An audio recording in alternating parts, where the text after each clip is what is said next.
اللہ کے نبی صلی اللہ علیہ وسلم نے فرمایا کہ ذُنُّون یعنی حضرت یونس علیہ السلام کی جو دعا ہے جو انہوں نے مچھلی کے پیٹ میں کی تھی، لا الہ الا انت سبحانک انی کنت من الظالمین، اگر ان الفاظ کے ذریعے سے کوئی بھی مسلمان اللہ تعالیٰ سے دعا مانگے تو اللہ تعالیٰ اس کی دعا کو ضرور قبول کرتا ہے۔ یہ سنن ترمذی کی روایت ہے جس کو علامہ البانی رحمہ اللہ نے صحیح قرار دیا ہے۔ یعنی اللہ کے نبی صلی اللہ علیہ وسلم نے ایک عمومی بات بتائی کہ جو کوئی بھی اس دعا کو پڑھ کر کے اللہ تعالیٰ سے دعا مانگتا ہے، لا الہ الا انت سبحانک انی کنت من الظالمین، اس دعا کو پڑھ کر کے جو حضرت یونس علیہ السلام کی دعا ہے، اگر اس دعا کو پڑھ کر کے اگر کوئی بندہ اللہ رب العالمین سے دعا مانگتا ہے تو اللہ تعالیٰ ضرور بھی ضرور اس دعا کو قبول کرتا ہے۔ یعنی وہ شخص بھی مستجاب الدعوات میں سے ہو سکتا ہے جو اس دعا کو پڑھ کر کے اللہ رب العالمین سے دعا مانگے۔ اسی طرح مستجاب الدعوات لوگ میں سے ایک وہ بھی شخص ہے جو اپنے بھائی کے لیے اس کے پیٹھ پیچھے دعا کریں۔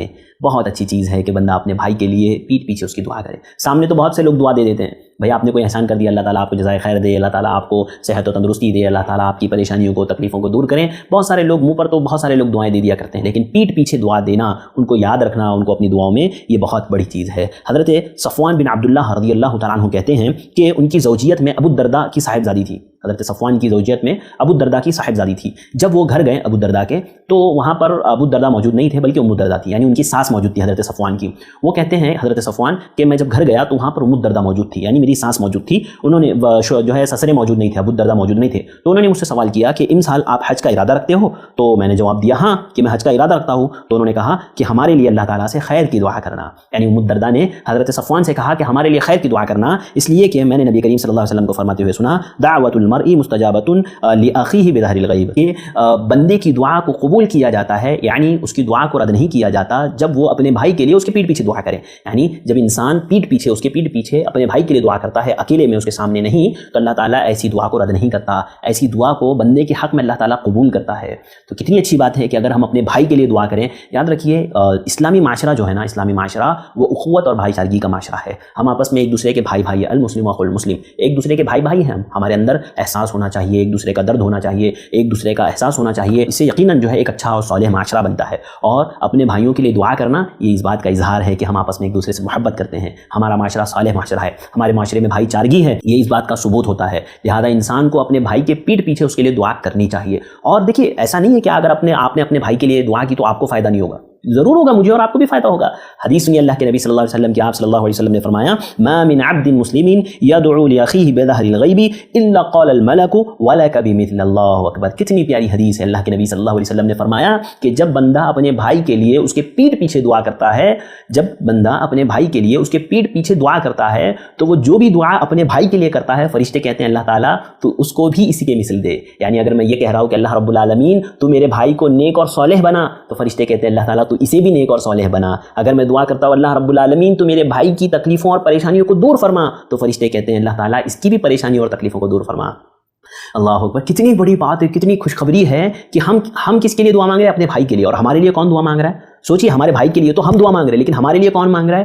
وہ فرشتے جو اللہ رب العالمین کی کبھی نافرمانی نہیں کرتے، وہ فرشتے جو اللہ رب العالمین کو کبھی ناراض نہیں کرتے، وہ فرشتے جو ہمیشہ اللہ رب العالمین کی رضامندی والے اعمال انجام دیتے ہیں۔ تو سوچیے، اللہ کے نبی صلی اللہ علیہ وسلم نے فرمایا کہ اللہ تعالیٰ اپنے بھائی کے حق میں ہماری دعا کو رد نہیں کرتا، تو ہمارے لیے فرشتوں کی دعاؤں کو اللہ تعالیٰ کیسے رد کر سکتا ہے؟ تو میں اور آپ اگر اپنے بھائی کے لیے مانگیں گے تو فرشتے میرے اور آپ کے لیے دعا مانگیں گے۔ یہ بات یاد رکھیے، بہت ضروری ہے کہ ہم اپنے بھائیوں کے لیے دعا مانگیں۔ انشاءاللہ جو بھی دعا ہم اپنے بھائی کے لیے مانگیں گے گویا وہی دعا ہم اپنے آپ کے لیے بھی مانگ رہے ہیں۔ تو ناظرین، یہاں پر بہت ضرورت اس بات کی کہ ہم بیٹھیں، تھوڑا سوچیں، غور کریں کہ میں نے اور آپ نے کتنا اپنے بھائیوں کے لیے دعا کی ہے، مسلم بھائیوں کے لیے، یا اپنے سگے بھائیوں کے لیے، اپنے رشتہ داری بھائیوں کے لیے، اپنے سسرالی بھائیوں کے لیے، کتنے بھائیوں کے لیے ہم نے دعا کی ہے۔ تو آپ میں سے جو بیمار ہیں ان کے لیے آپ دعائیں کریں، جو مقروض ہیں ان کے لیے آپ دعائیں کریں، جو پریشانیوں اور تکلیفوں میں ہیں ان کے لیے آپ دعائیں کریں۔ اللہ تعالیٰ ضرور ہم اپنے بھائیوں کے لیے دعا کریں گے، اللہ تعالیٰ ان کے حق میں ہماری دعائیں بھی قبول کرے گا، اور پھر فرشتے ہمارے حق میں وہی دعا کریں گے جو ہم اپنے بھائیوں کے لیے کریں گے۔ ایک تو ہم دوسرے کے لیے دعا بھی کر رہے ہیں، اس سے ہمارا بھی فائدہ ہو رہا ہے،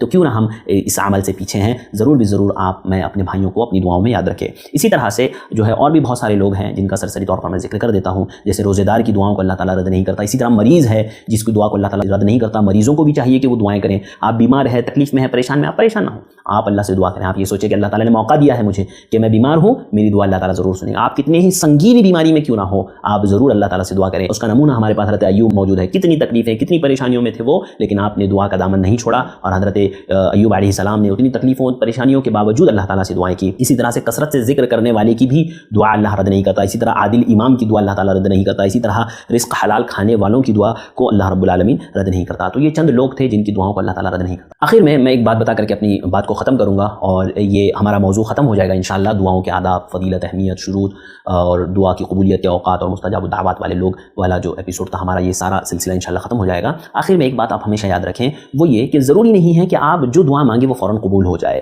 یاد رکھیے، میں اور آپ جو دعا مانگتے ہیں اس کا ضرور ضرور مجھے اور آپ کو فائدہ ہوتا ہے۔